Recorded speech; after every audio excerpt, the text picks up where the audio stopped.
I wanted to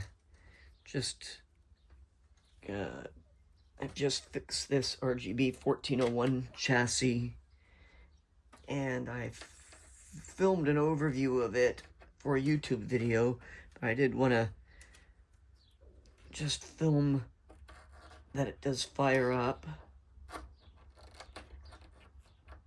I found that these boards don't necessarily like to start well, maybe because the flybacks are tired, by ramping up the variable AC transformer. Sometimes they don't, the high voltage doesn't kick on. It's probably a good idea to do that, to ramp it up, just to make sure something isn't going to blow out. But in order to get it to fire up, I did need to just have it turn on with 117 volts or 115 volts or thereabouts. But now it's already warm, so it's going to be interesting. I'm going to turn the power on 1, 2, and 3.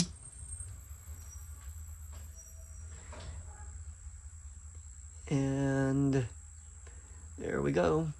Then we get our image. My tube's probably tired and old, and we're at a weird angle, but it works fine. It actually looks a little bit too bright, maybe.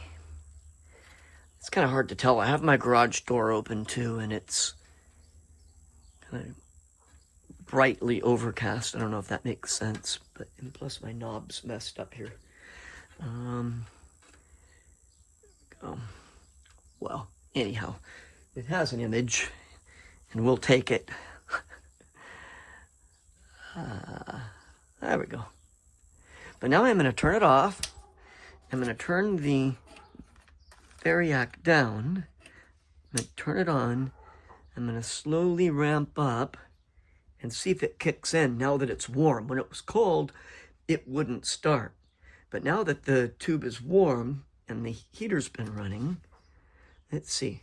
I'm at 20, 40, 50, 60, 70, 80 volts, 90, 100. Yeah, 115. It won't start by ramping it up. My guess is it went into shutdown somewhere down by about 80 volts, maybe 60. So I'm going to turn it off. I'm leaving it at 115. I turn it off. Now I'm going to just turn it on. Yep, started right up. There we go. So that's an interesting fun fact about RGB1401s. Again, it could be tired flyback. It could be an overly sensitive shutdown circuit. Who knows? But anyhow, good to know that if I get a board that won't start up, I do need to just hit it with 115 volts and not ramp it up if I expect it to run. Okie doke, well that's it. I'm going to get this board back to the customer and let him put it in the game. And then go to work on board number 2.